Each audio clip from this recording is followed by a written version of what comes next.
આગળ વાત કરીએ સુરતના આઉટર રિંગ રોડ ખાતે વીવર્સ પરામર્શ સંમેલન યાનના સતત વધતા ભાવોને પગલે આ સંમેલનનું આયોજન કરવામાં આવ્યું। કાર્યક્રમમાં નાયબ મુખ્યમંત્રી હર્ષ સંઘવી ઉપસ્થિત રહ્યા। યાનના વધતા ભાવો સ્થિર થાય તેવી આશા અગ્રણીઓએ વ્યક્ત કરી છે। સુરત જિલ્લાના વીવર્સ મોટી સંખ્યામાં આ સંમેલનમાં હાજર રહ્યા। વીવર્સે યાનના ભાવ વધારા અંગે હર્ષભાઈ સમક્ષ ચિંતા દર્શાવી। યાનના ભાવો નિયંત્રિત કરવા માટે વિસ્તૃત ચર્ચા વિચારણા કરવામાં આવી। ઉદ્યોગકારોએ યાનના ભાવ મુદ્દે સરકાર સમક્ષ રજૂઆત કરી। નાયબ મુખ્યમંત્રીએ ટેક્સટાઇલ વેપારીઓને મોટી ગેરંટી આપી। નાયબ મુખ્યમંત્રી હર્ષ સંઘવીએ મોટું નિવેદન આપ્યું કે ગુજરાતીઓ જ્યાં પણ પગ મૂકે ત્યાં માર્કેટ પોતાનું બનાવી લે છે। 2 વર્ષમાં 30,000 એરજેટ લૂમ્સ ડબલ કરવાનો લક્ષ્યાંક આપ્યો છે। વીવર્સની નાની મોટી તકલીફોનો સાથે મળી અને નિકાલ લાવીશું। ટેક્સટાઇલ એસોસિએશનની અડધી રાત્રે પણ કામ લેવાની તાકાત। કર્મચારીઓની હેરાનગતિ સામે એસોસિએશન મજબૂતીથી રખેવાળી કરી રહ્યું છે। લેભાગુ તત્વો પાસે ફસાયેલા રૂપિયા કઢાવવા એસોસિએશનની ભૂમિકા। કોમ્પિટિટિવ માર્કેટની સામે ટકી રહેવા નવી ટેક્સટાઇલ પોલિસી બનાવી। સુરતના વેપારીઓએ લાખો પરપ્રાંતિયોના સપના સાકાર કરી રોજગારી આપી। પોલિસી અંતર્ગત 1 વર્ષમાં 8,000 કરોડના ઇન્સેન્ટિવ્સ ચૂકવાયા છે। પહેલાં એમએસએમઈની 170 ફાઇલો ક્લિયર થતી, હવે 397 સુધી પહોંચાડી। રોજ 500 ઇન્સેન્ટિવ્સ સીધા વેપારીઓના ખાતામાં જમા થાય તેવું આયોજન। અમે સૌ આપણી સાથે છે, હંમેશા આપણી સાથે છે। હોઈ શકે છે કે અલગ અલગ કામોના હિસાબે આખો દિવસ સુરતમાં ના હોવાના કારણે કદાચ દરરોજ આપણો સંપર્ક ના થઈ શકે, પરંતુ અમે તમારી સાથે ઉભા રહીને તમને મજબૂતાઈ આપવા માટે હંમેશા તત્પર છીએ। તમે તમારો વેપાર વધારો, એમાં રાજ્ય સરકાર તમારી જોડે હંમેશા ઊભી છે। નાની મોટી કોઈ બી તકલીફ હોય તો આપણે લોકો સાથે મળીને એનો નિકાલ લાવશો।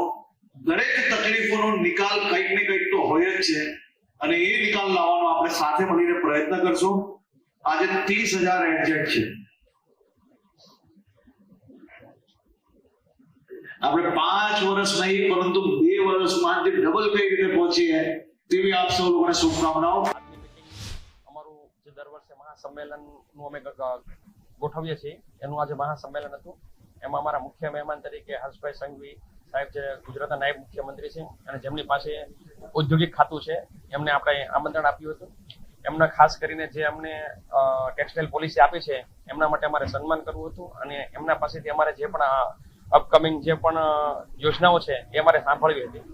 ખાસ આજની મિટિંગમાં એક જે જીઆર છે ટેક્સટાઇલ પોલિસીની, એમના માટે ડિસ્કશન જે જેબી દવે સાહેબ કરે છે, જે કરવાના છે, જે જોઈન્ટ ઔદ્યોગિક કમિશનર છે, અને બીજા અમે એક નિર્ણય લેવાના છે યાનનો ભાવ વધારો ઘટાડો, જે આંતરરાષ્ટ્રીય જે ભાવના પેટ્રોલના ભાવના કારણે જે વધઘટ થાય છે એમની વિશે ચર્ચા કરવાની। આજ રોજ અમે રિવર્સ પરામર્શ મહાસંમેલનનું આયોજન કર્યું।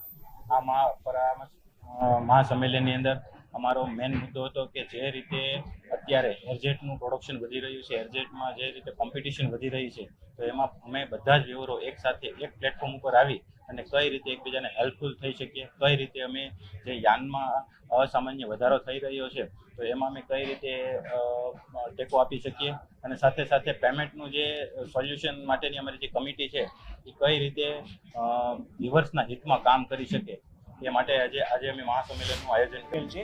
એમાં યાનનો જે વધારો ભાવમાં આવે છે એના માટે અમે ચર્ચા કરી અને એમાં કઈ રીતના કંટ્રોલ આપણે લાવી શકીએ, અને અમે અમારા વ્યુઅરને થોડુંક એમાં કોસ્ટિંગ બાબતે પણ નોલેજ આપ્યું કે ભાઈ યાનનો વધારો આવે છે તો સામે કોસ્ટિંગ પણ વધે છે, છતાં ઓવર પ્રોડક્શન જે થઈ રહ્યું છે અત્યારે એના કારણે અમને કોસ્ટિંગ પ્લસ આવે છે, છતાં અમને પ્રોપર કોઈ બી ફેબ્રિકનો રેટ મળતો નથી। તો એના માટે આપણે શું કરવું જોઈએ એની પણ અમે ચર્ચા કરી। પ્લસ અમે જે આવનારી ટેકનોલોજી અમુક જે અપગ્રેડ થાય છે તો એના માટે પણ અમે અમુક ટેકનોલોજીમાં અમારા વ્યુઅરને સમજાવ્યું કે આ રીતના ટેકનોલોજી અપડેટ થાય છે